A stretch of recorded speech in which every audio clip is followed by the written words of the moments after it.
This is a ManeHustle Media podcast.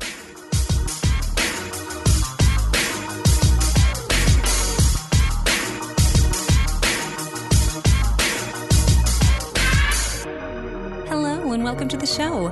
My name is Jackie O and you're listening to Militantly Mixed. Yo, this is Rashani from the Single Simulcast. And when I'm not making you laugh or making up parody songs, I'm kicking back, listening to Militantly Mixed. Hey y'all, welcome to Militantly Mixed, the podcast about race and identity from the mixed race perspective. I am your host, Charmaine, aka MixedGirlMane, and it is 10:44 on Monday, October 21st. And this will probably be like my third attempt at recording this intro. I had this episode almost entirely in the can on Sunday, and in the process of saving, I discovered my files were fully corrupted. This is now my second hard drive in like the last couple weeks that has gone kaput, and I lost all the work I did over the weekend, which is basically 3 episodes of ManeHustle media shows, and I'm very frustrated. I'm so frustrated by this because I don't know why it happened. So I basically had to re-edit today's episode, and that's why I'm re-recording this intro as well. I had to start from scratch. I started over my lunch break during my day job, and then I finished out throughout the night. I'm exhausted. Also, in the course of editing tonight, I found out some really bad news for my family, and I'm not ready to talk about it yet because I don't even know what this means and what's going to happen. So it's just not been a very good night. But I don't want it to detract from today's episode because today's episode's so good. But I do need to warn y'all that there are some audio problems with this episode. Not a whole lot, but there was some times in which on my guest side of the audio, if I spoke, it would have a metallic-y sound in the background. I was able to clear up a lot of it, but there was a few times where she was talking and I was talking that I couldn't correct it. So there's some sections where I either just cut it out if I could and it would still make sense, or I faded it out a little bit so you can kind of hear her a little and it fades out the metallic-y sound. It's not all over, but it is sporadic throughout the episode. My perfectionist mode tells me it bothers me, just like the sound of my upstairs neighbor dragging his furniture just now. I can't do anything about that. But, it's not terrible. It's just, I cleaned up so much of it over the weekend that I didn't have the time and ability to be able to do tonight. So apologies that there are going to be some errors or some sound quality issues today, but it's still a complete episode, thank goodness. One update also from the weekend is the person I mentioned sent me a voicemail that I reacted to very strongly emotionally. They listened to the episode and actually reached out to me. They were happy that they had affected me, I guess, with their message, because I was really grateful for it. I'm happy that the show is having an impact on them and we are engaging. So hopefully we'll be able to talk coming down the road, possibly for a future episode, possibly not. We'll see. We don't know. But we are engaging, and it's so meaningful to me when I get a chance to engage with people that have listened to the show, discovered the show, and have been affected by the show. I'm really excited about that. So shout out again to T for hitting me back up. Also, for the Patreon sponsorship, we have hit $275 of the $300 monthly goal for October. And so that's $25 left. There's 9 days left in the month. I think we can do it. We just need to get a couple of $5 donations, a couple of $1 donations, something like that, or a full ass $25 donation, whatever. But I think we can do it. Again, thank y'all for participating. For those of you who are increasing your sponsorship, for those of you new folks who are discovering and deciding to sponsor, for the people who've been with me for most of the time that we've been doing the show, your sponsorship it just means the world to me. I'm actively trying to hit $500 a month, but I'm tapering it up. It's $100 a month, and we hit 100, we hit 200, we hit 300. We're going to hit 300. We are going to hit 300. And then hopefully by December we'll hit 500. So that's the goal. I appreciate y'all so much for your support and help in doing that. I don't have the shout outs ready yet because I'm still waiting for some pictures and some permissions, and I haven't gotten a chance to email everybody yet. But as soon as I do, hopefully over the weekend, I'll be able to get those shout outs out. And then after I do them on social media, I will do them on the episodes if they've selected the episode shout out levels. Anything else that's going on? I mentioned over the weekend that I was a guest on the Fox Soul Network's show, The Mike and Donnie Show. I was on a panel discussing colorism. That link is finally available, so I'm going to put that in the show notes. I was one of 3 people on the panel. Cheryl Bedford, one of the producers of Dark Girls documentary. She and I have met before, and we're both members of Women in Media. We are also both members of Women of Color United, which is a group she founded, which is a nonprofit for women of color in the production world. And so she's a great panelist. I'm so excited that I actually got to sit on a panel with her. It's amazing. And then the other guest was Rachel, who is a comedian, and she is actually going to hopefully be a future guest on Militantly Mixed. We talked a little bit after the show. She is of Nigerian and Jamaican direct descent. And we are going to get into what it's like being of mixed culture from 2 Black ethnic groups, one in Africa, one in the diaspora. I cannot wait to have this perspective on the show. I just, like, as soon as we started talking, I was like, you and I are going to have such a good conversation. So hopefully we will be able to get something worked out in the next month or so to get Rachel on the show. The panel was dope. The show was awesome. You can tell if you watch it, there are some moments of sort of heat between the hosts and some of us, and it's really having to do with not understanding what it was we were really talking about. And colorism is specifically about the treatment of the darker skinned people within an ethnic group. So in our case, dark skinned Black folks are usually more heavily and negatively treated by the lighter skinned people of the same ethnic group. There was some confusion about that with the host because he is light skinned and he has dealt with some prejudice towards him from other Black people. He thought that was a part of it. On the definition wise, that's not what colorism is, but it is starting to be, I think, a new version of colorism, or something that should be roped into colorism now that didn't really exist before. It is starting to be more common now, though. So, yeah, we get into it. I think it's interesting. I also do admit to something publicly in the heat of a moment that I don't normally say as direct as I said it on the show. I am going to address it in the future. Tonight's not the night to do that. But I basically, after asked a question the way I was asked it, I did say I'm ashamed of my whiteness. There is a lot of truth to that statement, which I think I've alluded to on this episode, on the show before. It's not exactly a full shame, but there's shame there, and I think I'll need to address it because admitting to it publicly in the heat of the moment, like, that stayed with me over the last couple days, and I've been thinking about it, and I'm trying to figure out how I actually really, really feel about it. It's absolutely true that I have some shame related to the white part of my ethnicity, but I don't know how clear that is in the moment because it's such a brief moment. But yeah, watch the show. I'm gonna put a link to the show notes and let me know what you think. And hopefully I'll get some more of those gigs. I didn't know I was gonna be on a Fox affiliate when I pulled up to the show. I found that out as I was pulling into the studio. I did not know Fox had a Black channel. So yeah. A whole lot of new happened last week. I'm also going to be doing my first attempt at stand-up comedy next week, Friday, November 1st, at the Ruby Theater here in Los Angeles, during the Moral Support Show, which is curated by Marie Watchke, who you would be familiar with from episode 6 of Militantly Mixed. She and I met last year during a sketch comedy class, and we are now in each other's lives. I love Moral Support. I go to Moral Support as often as I can. I was invited to be on it last month, but it was too soon, and I wasn't ready. So I chickened out, but I committed to November 1st, and November 1st is right the fuck around the corner, so I guess it's going to happen. I'm going to be doing my first attempt at stand-up comedy next Friday. So if you're in the Los Angeles area, please come out. You can go to my Twitter or Instagram to see a link to how to get tickets, or you can follow Marie on Twitter and Instagram at Depressed Auntie with a Y, and you'll have links to how to buy tickets there. I'll also put links in the show notes as well.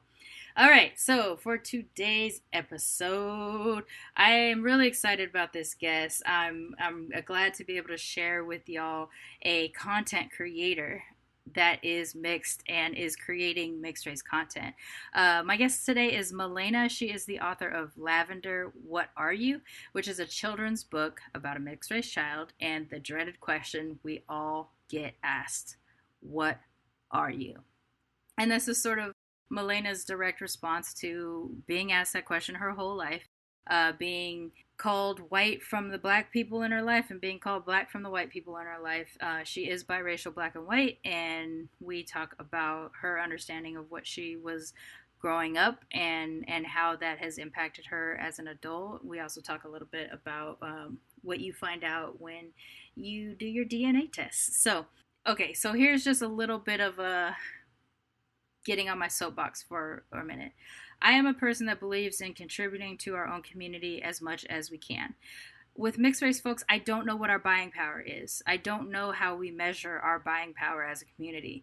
We are so different from each other that I don't know that you can find trends within us. You know, some of us are mixed black, white, and Japanese like me, or mixed black and white, or Mexican and Japanese, or Korean and black, or whatever. Like, we come from so many different groups that I don't know how many trends are within us as a whole, as a tribe of mixed folks. But I do think there probably is a lot of buying power within the mixed race community because, you know, there's a lot of us out there.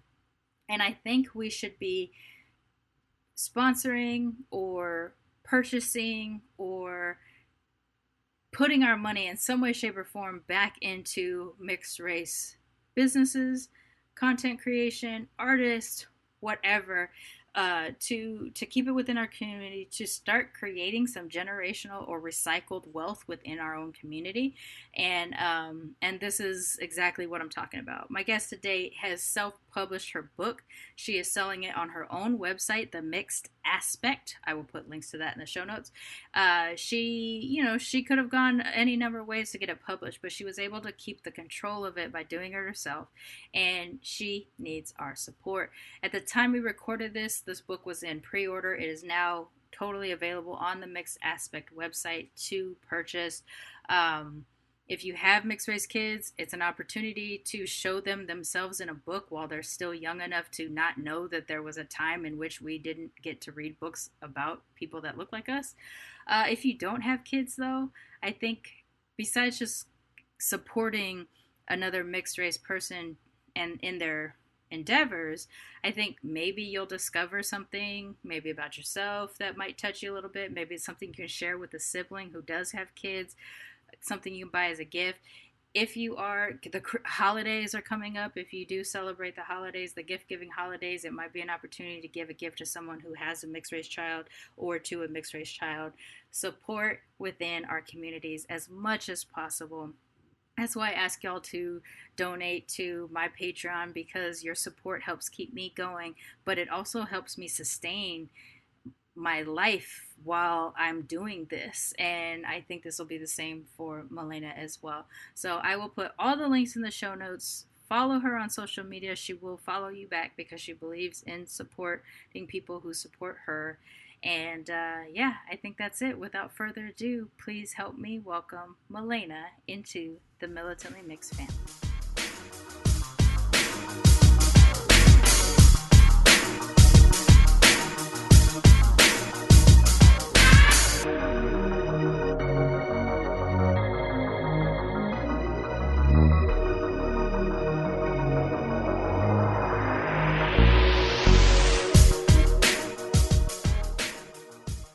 All right, so I'm super excited about what I'm going to be talking about today on Militantly Mixed. I happened to see a post that was shared by Natalie Evans from Some Kind of Brown. Shout out to Some Kind of Brown. She had regrammed a Instagram post from my guest today about their mixed race children's book. And we've talked about it a few times on the show about how representation, well, we talk about it every single week, how representation matters for mixed race people by mixed race people. It's why Militantly Mixed exists. It's why Some Kind of Brown exists. It's why a whole bunch of other mixed race things that are out there exist right now. And my guest today is Malaina, the author of an upcoming children's story about a mixed race child called Lavender, What Are You? Welcome to Militantly Mixed, Malaina. Boop, boop. Pew, pew, pew, pew. Hi, thanks for having me. So I'm so excited to get a chance to talk to you. When I saw the post, I didn't even. Full disclosure, I didn't read the whole post. I saw your book and the first part of the thing, which is like, I've written a children's book about mixed kids, and I just started messaging you. So I actually had to finish messaging you and then go back and read the post that you actually sent. Yeah, no worries. I always when I always make a long post, I'm like, wait, people are not going to read this all, but just in case, I'll go ahead and include all this information. Right.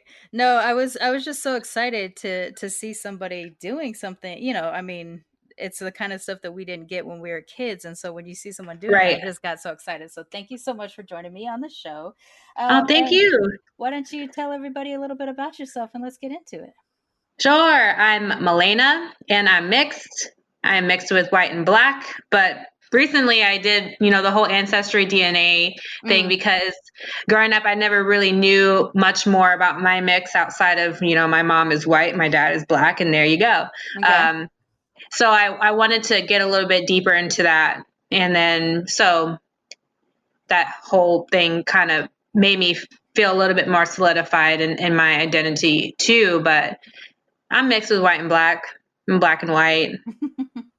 So did the DNA test alter your identity in any way, shape, or form, or you're still pretty comfortable in just black and white? That's what it is, folks.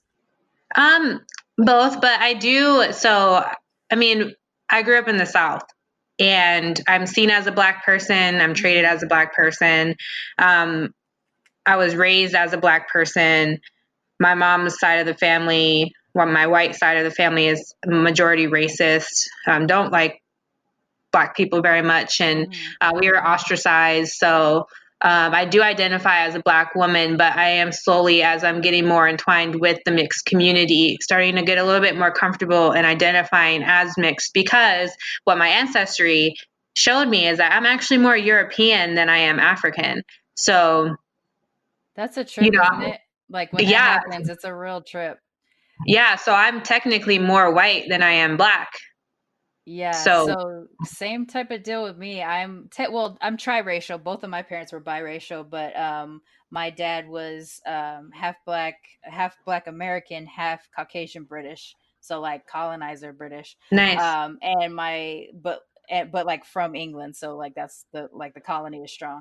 And then on my mom's side, she's Japanese, and her father was like a hodgepodge of American, German, Irish, Appalachian folk who have been here since the 1700s. So I would say first kind of white Americans would be them. And I don't know them. Like I've met my grandfather maybe 5 times in my whole life. I haven't seen him since I was 12. I'm 41 now. So I can't identify as white, even though ethnically, I am half white. Right. The only white person in my family I know is my British grandmother, and I'm just like, I don't understand white people. Like I didn't grow up around you. I don't know what you're like. But yes, I'm half white. I'm actually, I guess it comes out to about 54% according to my DNA thing. But I did do the African ancestry test also, and that one actually told me where in Africa my family was stolen from, and that was a whole nother adventure. Like same. So crazy.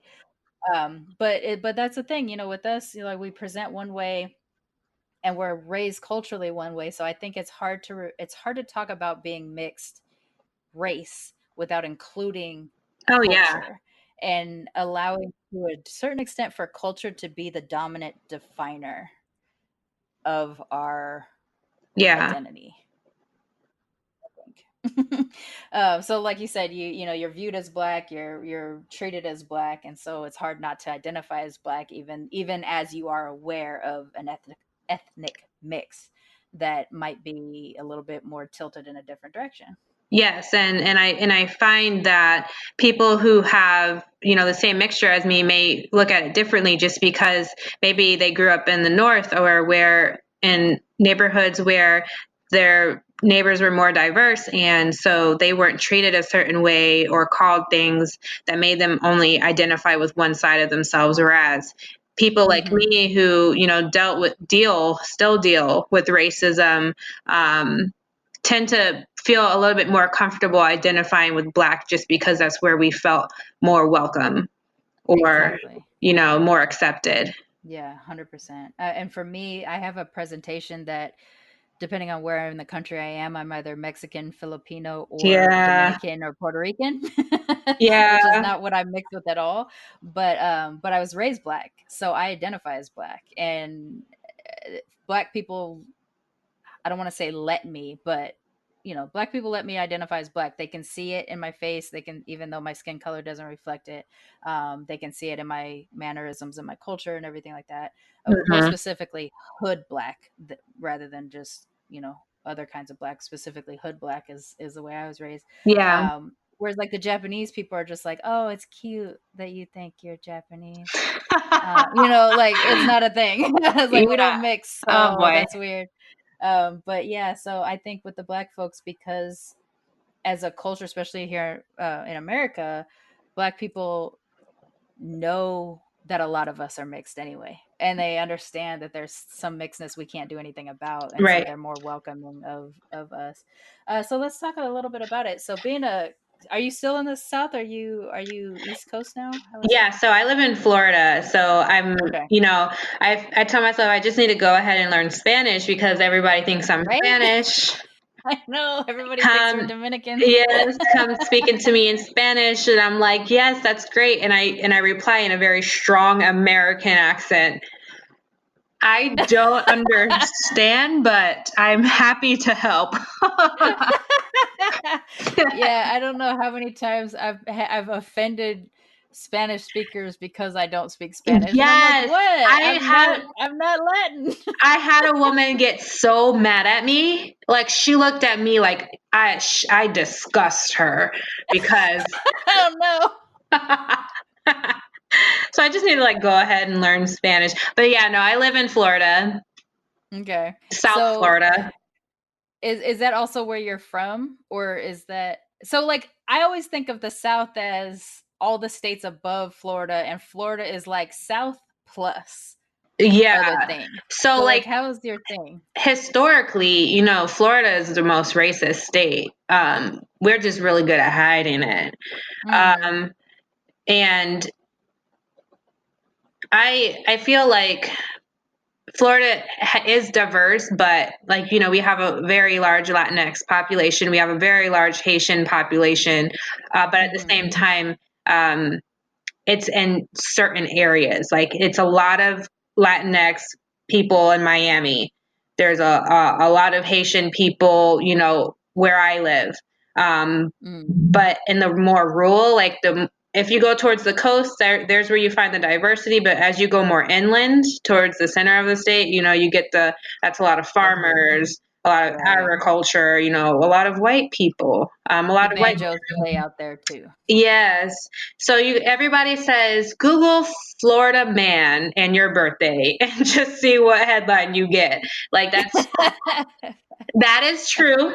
I will tell you that is true. We do have a lot of strange people in this state, but we do, I do love, I love Florida. I was born in Massachusetts. However, I was raised, in Florida, lived in Florida since I was 3, and I'm 28. Massachusetts is where I think is the racist part of America, but Interesting. so Interesting. I'm from here. I'm from Yeah. California, but I've lived in Texas and I've lived in Massachusetts, and Massachusetts is where I experienced the most outwardly racist. Well, okay, more correctly, the white people don't like the other white people. And so they're definitely not liking any of the brown folks is their deal. So like Yeah. Italians are in the Italian zone, the Irish are in the Irish zone, the English are in the English zone, and then the Irish butt up against the black area. And so since all the other white people treat the Irish like the black versions of white people, the Irish don't like the black people even more. It's a whole crazy ass thing. How often I was told that nobody knew me, like that, like I got questioned in voting because someone was like, I've lived here my whole life, I don't know you. And I'm like, so what? I live here. Like, I don't know what to tell you.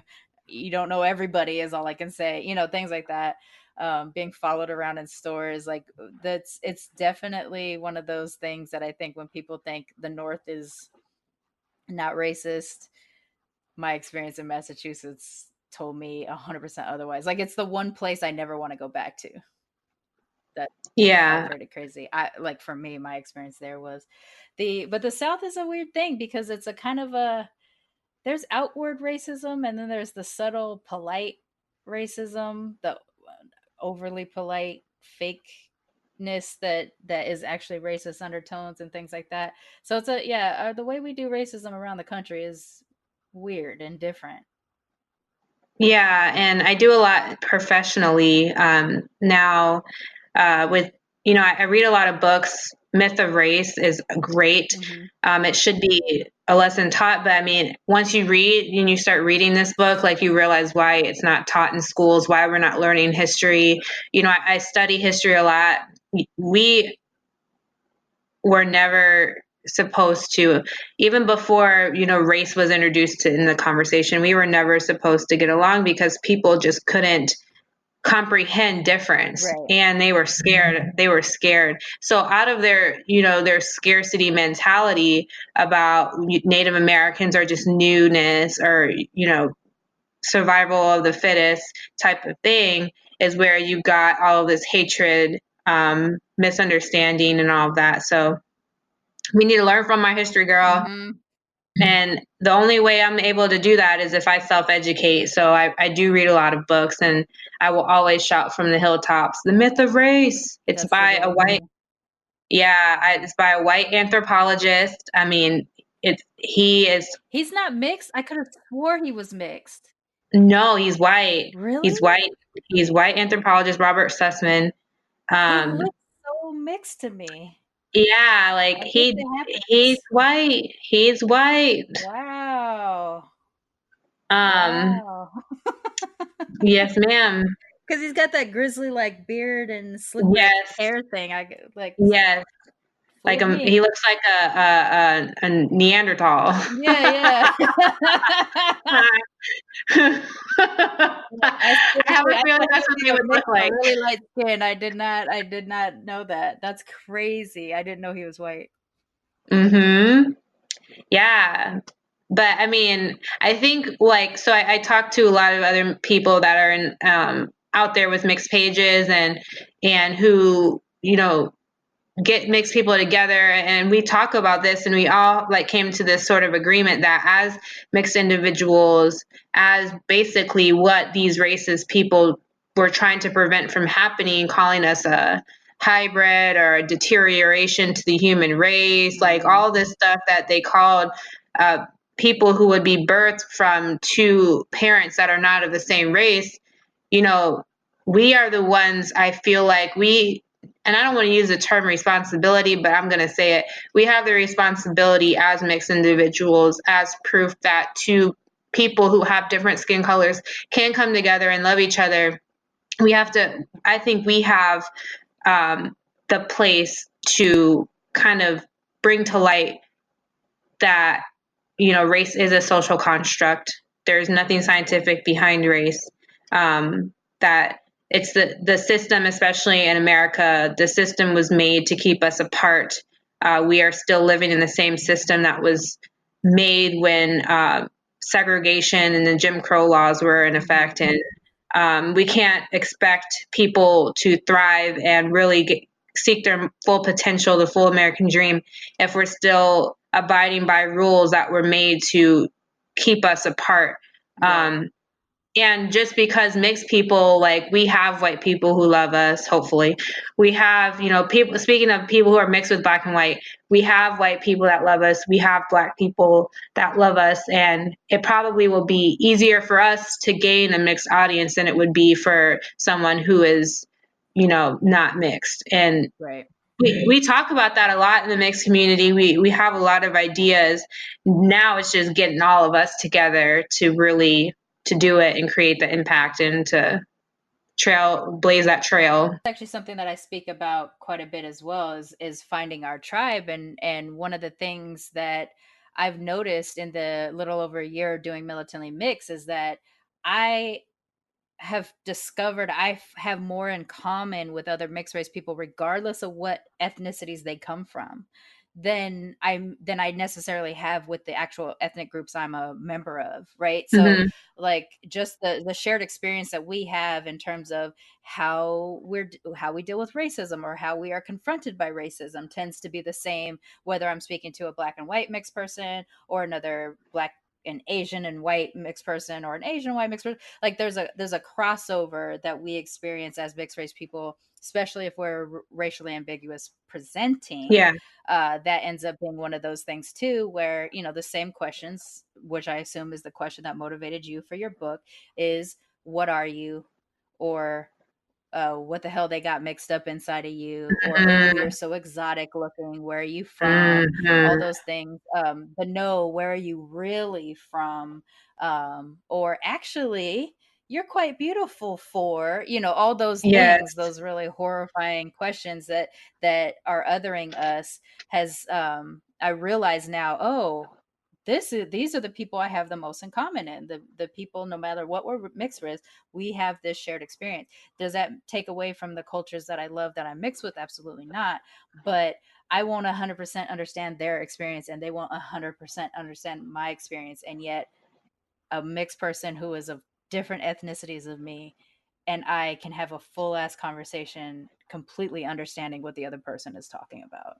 Yes, and I felt like this became, I started the mixed aspect.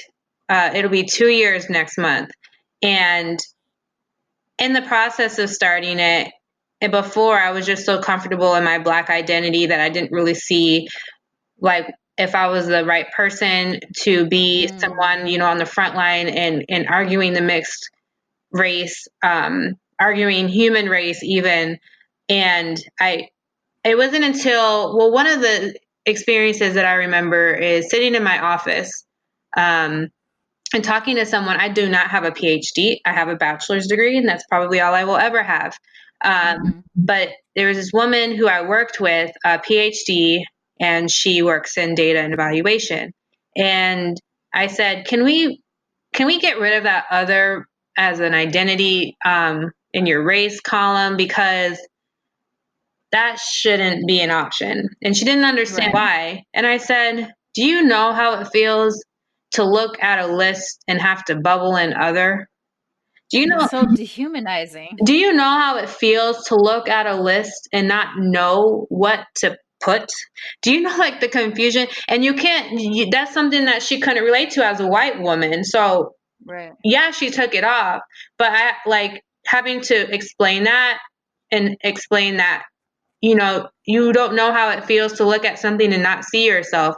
I was just in a training where we were talking about implicit bias around race, and a woman goes, yeah, I was going to get married and we had to bubble in our race as for our marriage certificate or license. And she said, I'm biracial, I'm Black and white. And the woman told me that I couldn't bubble both. I had to bubble just one.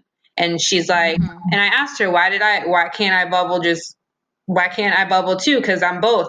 And she's like, oh, you just can't. She's like, so I erased both the white and the Black bubble in, and I bubbled in Asian, because if you're not going to let me bubble in what I really am, then why does it even matter? Yeah. So like those sorts of things, like, and that's when people don't realize that this is like a real thing that hurts people's feelings and makes us feel like less of a human, makes us feel misunderstood. And those types of feelings, it hurts. It hurts like the pain is real. It hurts us just like if you were to call me, ugly, that pain in your heart where your heart sinks into your stomach and you kind of feel like you're short of breath and your chest kind of tenses up and you just like, that's pain. And that feeling is the same when you hurt somebody's feelings if you tell them they're ugly and if you say that, you aren't this and you aren't that. or what are you, Or pick one. Or you're not enough. Yeah. Those sorts of things. Oh yeah, both of those. Yeah, that one hurts. Yeah. You're not enough.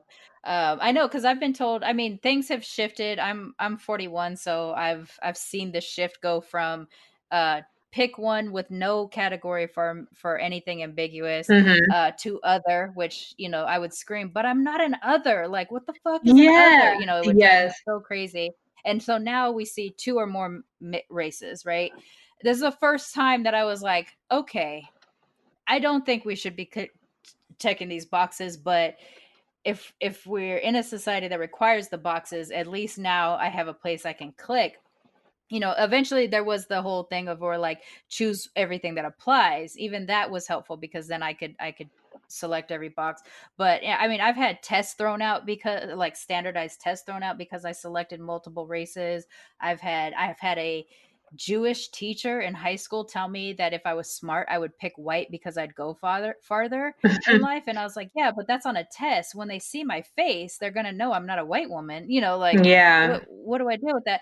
All the way to now, at only between the ages, like literally only between the ages of 40 and 41, have I stopped saying I grew up different, or I was different, and started to say people were different from me, Mm-hmm. or to acknowledge mixed race as differences, not being different. Because I've been taught, and I use a language that disenfranchises me as a mixed race person, as much as I am hearing it Right. outside of me. Like, it's a part of me to use it. So like, I have to actively make an effort to say, no, no, no, no, I'm not different.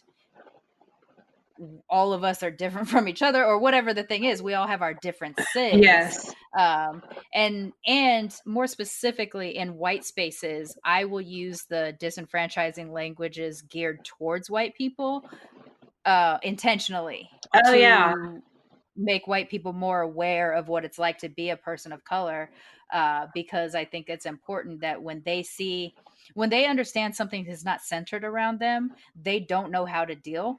And that's a unique way in which a mixed race person can slip in and be like, gotcha, like, Yeah. let me tell you more about this now that you're having this discomfort, and explain Right. to them that this is our everyday. And I think, Yeah. not that I think mixed race people by any means are supposed to be the saviors of race and all that kind of stuff, because that's not a thing that I agree with.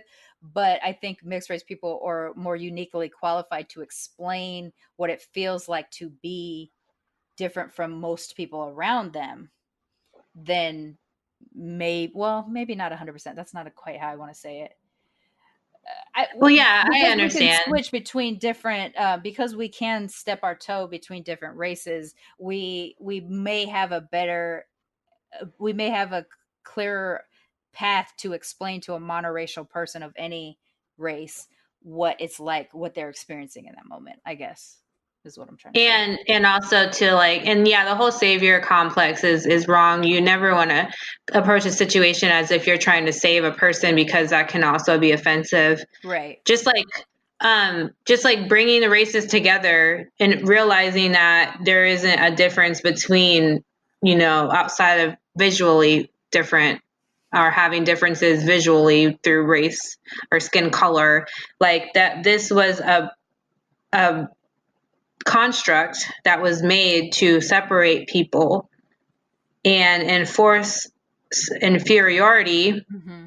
because people thought that Africans and other cultures as well were barbaric, Mm-hmm. and weren't able to have a civilized society. And they did, absolutely. It's just Western Europeans could not understand, and therefore here we are today. Right. But like, that's why it's just so important for us to come forward and say things like, we are proof that all of their theories were incorrect. Mm-hmm. Because all they argued about was how humans would deteriorate if they began mixing. And here we are That's why I started the hashtag Mixed is Now, because it's not Mixed is the future anymore. Mixed is now. There's a whole bunch of us around here, and we are living proof that all of those theories that people who only were able to have an education off of the wealth of their families back in the 15th, 16th, 17th century, all of those, all the way back then, and they were wrong. Like, we need to go right back to the books and the scrolls, and we need to make this right. And nobody wants to do that. Yeah. Well, let me ask you as a kid, when you were understanding that your parents were different colors, how did that translate in your child mind? Did you understand it as a race thing, or did you think of it as people just are different colors? There's just random. Do you remember? I think because especially I was confused a lot. I didn't understand why people didn't like me. I didn't understand why my Black people would call me white, and then my white people would call me Black. Because you're the lightest one, Black people, like we give each other nicknames all the time. It's like, oh, white girl, you're so white, like this and that. And that was confusing. So like for me, I think I didn't see any confusion with my mom being with a Black man. I think I understood that part.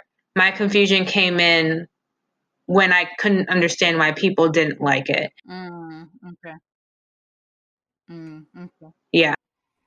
So my version, I guess, of understanding why my parents were different colors was the difference between a tiger and a lion. Like, I understood them to be both big cats, but one of them was orange and black stripes, and one of them was like tan. So I honestly, I think that's my understanding of why my parents were different colors when I was growing up, and that I was somewhere in between both of them, in terms of my skin being sort of a yellowish brown. So I could see myself, I could see both parents in me. So I just thought, oh, that's just how it is. And it's not until someone actually identifies me as an other to them in the third grade that I become, oh, actually there is something different. It's not like we're two different kinds of cats. It's like we're actually pretty much biologically the same. The only thing that is different is the surface color, maybe Right. facial features and things like that. But yeah, so that's a tough thing for kids to be in those kind of spaces where you are the whitest Black girl or the blackest white girl because Yes. of whatever Yeah. your mix is. So let's get into the book then. What gets you from sort of going from identifying primarily as Black because of your presentation and the way you're treated, to embracing mixedness, to now it's time to write this book? What's that journey like for you? I have to say it's the mixed aspect. So I started the page not really, I didn't want to overcomplicate it. I didn't want it to be another beauty page. Like, we have a lot of pages that show the beauty behind being mixed, but I didn't want to do that.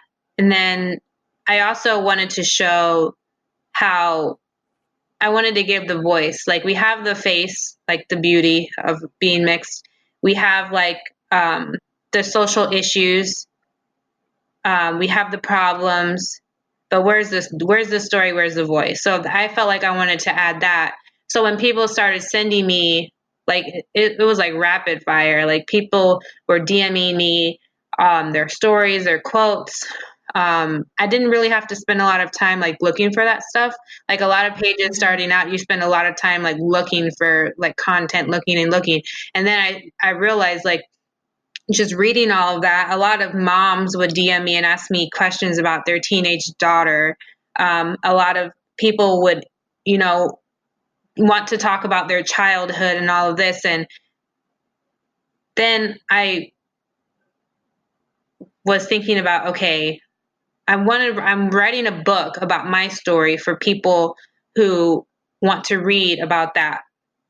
But that's going to take me some time, because honestly, I paused on it because I feel like right now I'm still going through things that I would want to include. So I put that on the back burner, and then my friend was like, why don't you write a children's book? And I was like, oh, okay. So I sat down and I wrote out all of the topics that I would want to talk about in a children's book. And then the what are you question rose to the top because everyone talks about it still right now. Everybody's like still trying to grapple the concept of what it means to be asked that question. And I see a lot of it, like, you know, we have the whole what are you film coming out that they're doing and shopping around in film festivals, and it's doing really good. And we have like people bringing it up when they send me in their stories. And then I have a son, and you know, my son, he sees my mom. My mom's redhead, like straight ginger, and I'm here. I'm kind of light for a mixed person, and my son is a lot darker than me. And when we're all three of us are out together and he calls my mom grandma, he finds himself defending that that's really his grandma. So we have to explain, you know, this is my mom and she's her mom, so she's my grandma.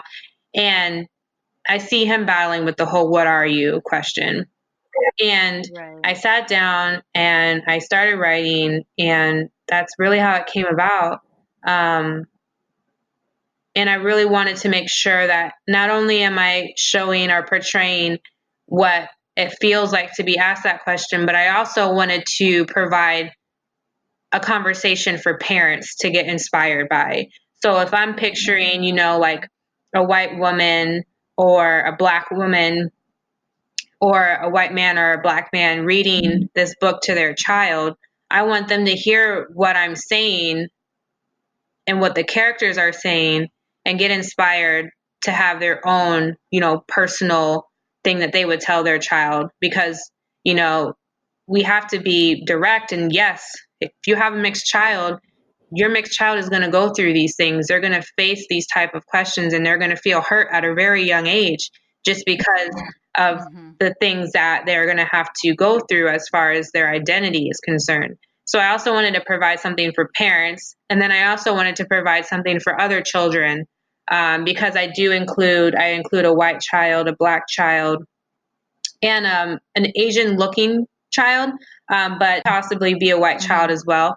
And I wanted to like picture a teacher in their classroom and the kids all sitting around and the teacher's reading this story to the kids. And not only does it relate to the people who have been asked, what are you? But it also relates to the children who may have been curious by another child and may wanted to ask that question to see, you know, what they are, or just to make sense of what they are because they look so different. Like, geez, you have really dark skin, but you have really light eyes, and you have really poofy hair, but your hair, you know, and like they're trying to grapple like how different this person looks. And it's just like, it just comes out like, what are you? Like, Jesus, like, what are you, a kid?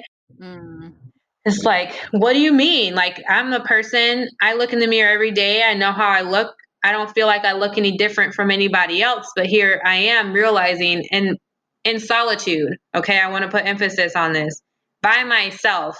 I'm in this situation by myself. Nobody around me can relate to me and what I feel right now. Nobody can understand how I feel right now. And I can't explain it to you because I don't fully understand myself. All I know is it hurts. Yeah. And so I want to make sure that other kids realize too that those sorts of things, although you didn't mean anything by it, although you weren't trying to, you know, hurt the person's feelings, like those sorts of things can be hurtful and are hurtful to others. So like I wanted to encapture all of that, but at the same time, keep it really short, put some really cool illustrations in with it, nice colors, culturally neutral names, gender neutral names, gender neutral colors, you know, just be inclusive of everybody and be mindful of everybody in their interpretations, but also leave some room for imagination too. So hopefully I conquered all of that. Did you have to do much research outside of your own experience for what you were writing about, or Not this time. I did, however, I did gain a lot of inspiration just from the stories that people send into the mixed aspect and what they talk Oh, about. okay. I didn't necessarily have to do any research outside of that, but I'm maybe in the future, other topics that I want to talk about. I definitely want to do more of a little boy perspective because unfortunately I don't understand the little boy perspective because I've never been one. Like in situations like that, I probably would have to have like some conversations with people to, you know, kind of get a gauge on how it was for them as being a boy, if it's the same as being a girl, that sort of thing. Right. And even just watching what your son goes through Oh too, yeah, yeah, as a way to influence that. yes. Um, is it kind of weird?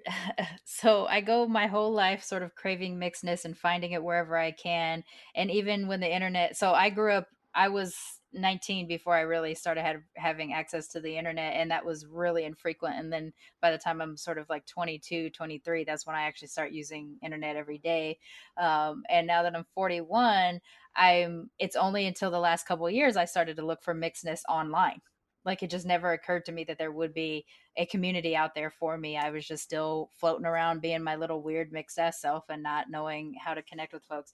And the second I start militantly mixed, people are just finding me. Like I didn't have to work hard to find guests after the Yeah, show launched. Like in the beginning, yes, but not at first, or at the beginning before my show first aired. And then after that, not so much. People were coming to me, sending me things. Oh, you should ask this person. You should check out this person. And it's this weird thing of like, this community's been here all this time, yeah, like, and I didn't have access to it. I didn't think about it.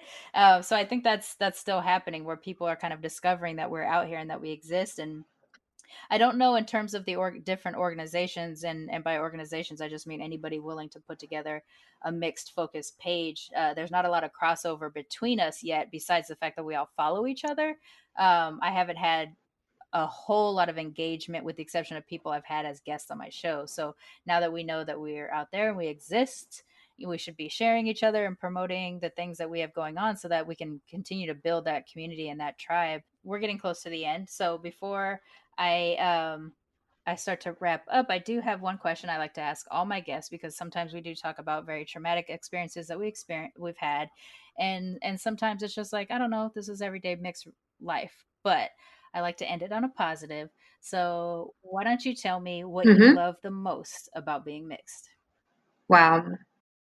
I love that you asked that and you didn't tell me you were going to ask that because the first thing that comes to mind, what I love about being mixed is being able to define my identity. Yes. I don't feel the pressure to identify with others the way in which they identify. I don't feel I don't feel like I have to. Being a mixed individual, I can identify by being myself. I don't feel like I have to be a certain thing because somebody told me I had to. Because people have been telling me I had to be this singular thing my entire life. Mm-hmm. And now I'm realizing that I don't have to be this singular thing my entire life. So what I love about being mixed the most is that I get to identify with how I want to identify. And I don't have to look to anybody or anything to help me with that. Right. I think that's an excellent answer. Why don't you tell people how they can if they can find Mixed Aspect, how they can get your book, and how they can follow you on social media? Yeah, so the mixed aspect everything. So Instagram, the mixed aspect, uh, website, themixedaspect.com, Facebook, mixed aspect, and Twitter, the mixed aspect. And yeah, feel free to follow. I like to follow back because you support me, I support you. Mm-hmm. What so right now your book is in pre-order mode, but you said that's going to be changing in the next week or so, and at the time we're recording it, it's early October. But at the time this is airing, it's It'll be mid live. to late October. So Yes, by then it'll be live by the time we yes. air the show.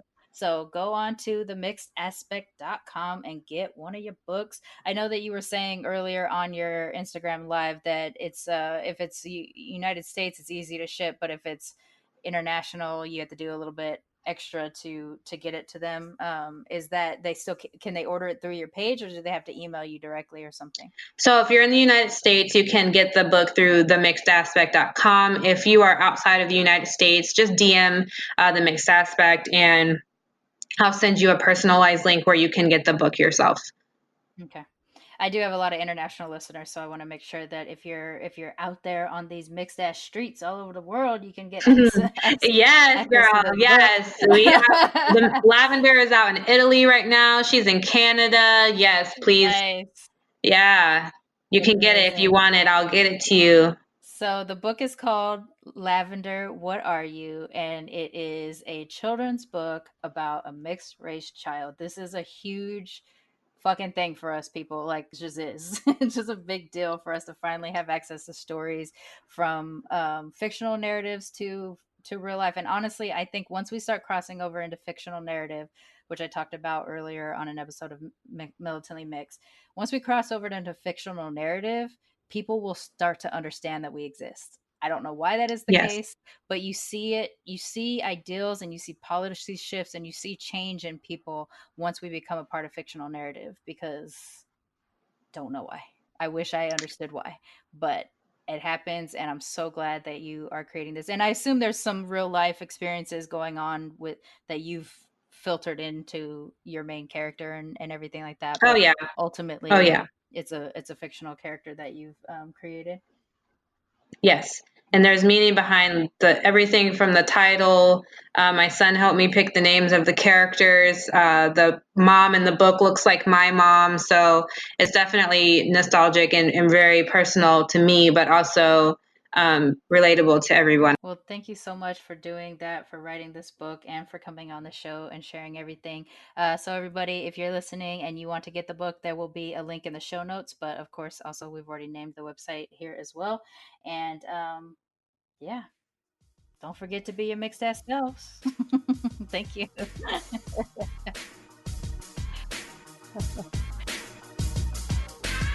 Militantly Mixed is a ManeHustle Media podcast, produced and hosted by me, Charmaine Fury. Music is by David Bogan the One. You can follow us on social media on Twitter, Instagram, and Facebook at Militantly Mixed. If you'd like to become a sponsor of Militantly Mixed, please go to patreon.com/militantlymixed for monthly sponsorship, or paypal.me/militantlymixed for a one-time only donation. And if you like what you hear on Militantly Mixed, please subscribe, rate, and review on iTunes or wherever you listen to podcasts. And don't forget to be your mixed ass self. ManeHustle Media. Turn your side hustle into your main hustle.